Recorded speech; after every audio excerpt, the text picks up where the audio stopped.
The first time Elias Mercer saw the alien woman, the entire hall of delegates went silent. That alone was unusual.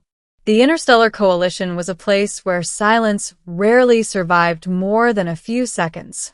1,000 species attended its assemblies, beings of chitin and crystal, vaporous intellects contained in force fields, diplomats who communicated through scent, light, or probability shifts.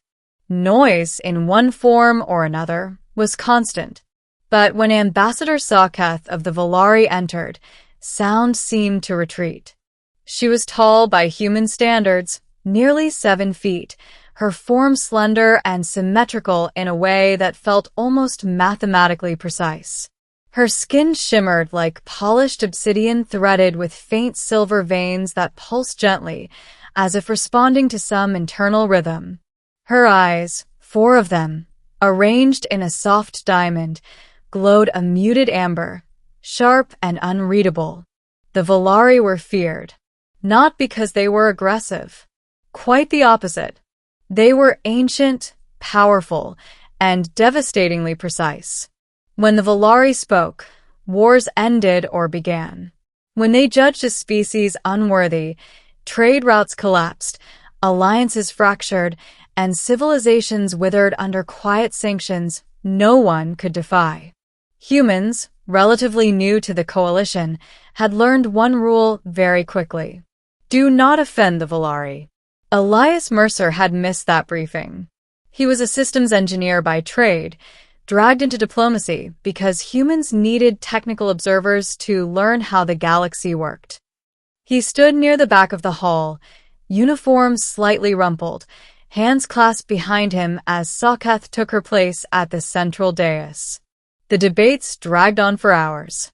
Trade tariffs, stellar border disputes, resource allocations. Elias listened with half an ear, more interested in the Volari ambassador herself. Not in a political sense, he simply found her fascinating. When the session finally adjourned, delegates began to disperse in clusters.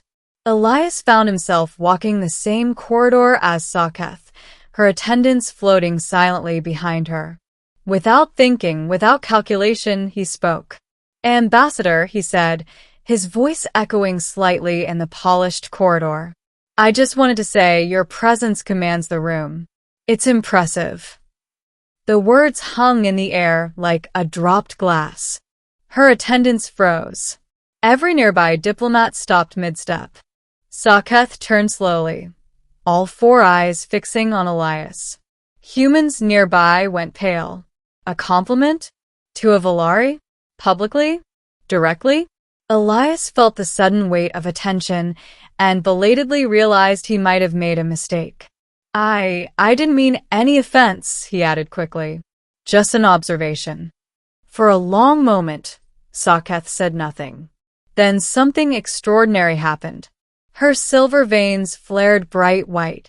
The air itself seemed to vibrate. Several delegates stumbled back as a wave of pressure rippled outward. Security fields activated. Translators spiked with incomprehensible data. And Soketh laughed. It was not the sharp, mocking sound some species used. It was deep, resonant, layered, multiple harmonics overlapping as if several voices were laughing in perfect synchronization. "You humans," she said at last, her voice rich with emotion rarely heard from a Volari. "You continue to astonish us." The hall erupted into chaos. "What did you do?" hissed Ambassador Corrin of the Thalaxians, grabbing Elias by the arm. "Do you have any idea?"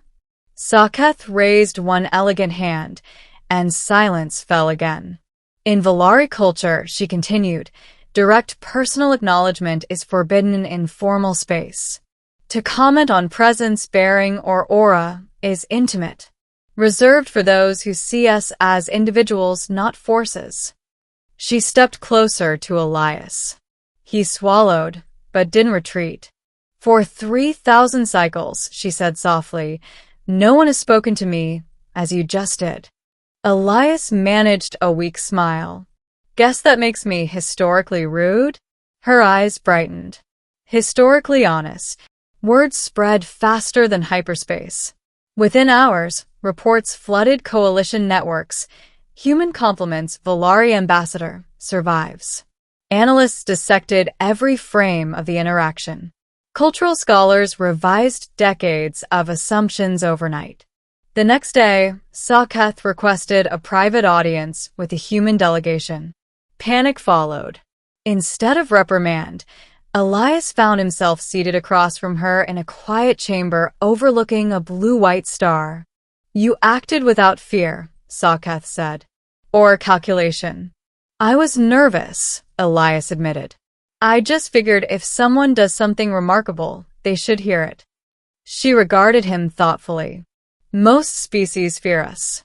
Others flatter us strategically. None simply speak." She leaned back slightly. "The Volari have long debated whether humanity is dangerous. Your wars are violent. Your technology advances chaotically. Your diplomacy is undisciplined." "That's fair," Elias said. "But now," she continued, "we see something else. You treat power as secondary to personhood." The consequences were immediate and staggering. Volari trade restrictions were lifted, for humans alone. Joint research initiatives followed. Volari historians began exchanging knowledge with human universities. Military analysts noted, with some alarm, that the Volari were openly favoring humanity in coalition votes. All because one human engineer spoke without protocol. Years later, Elias stood once more in the Hall of Delegates, now as an official envoy. SciFi stood beside him. Not above, not distant. "Do you regret it?" she asked quietly. That moment. He thought for a second. "No." "I think the galaxy needs more honesty, less fear." She nodded. "You remind us of what we were long ago, before we became legends." As the assembly began, Elias realized something profound.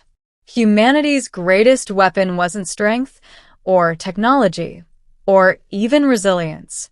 It was the simple, stubborn refusal to see gods where there were people. And the galaxy would never be the same again.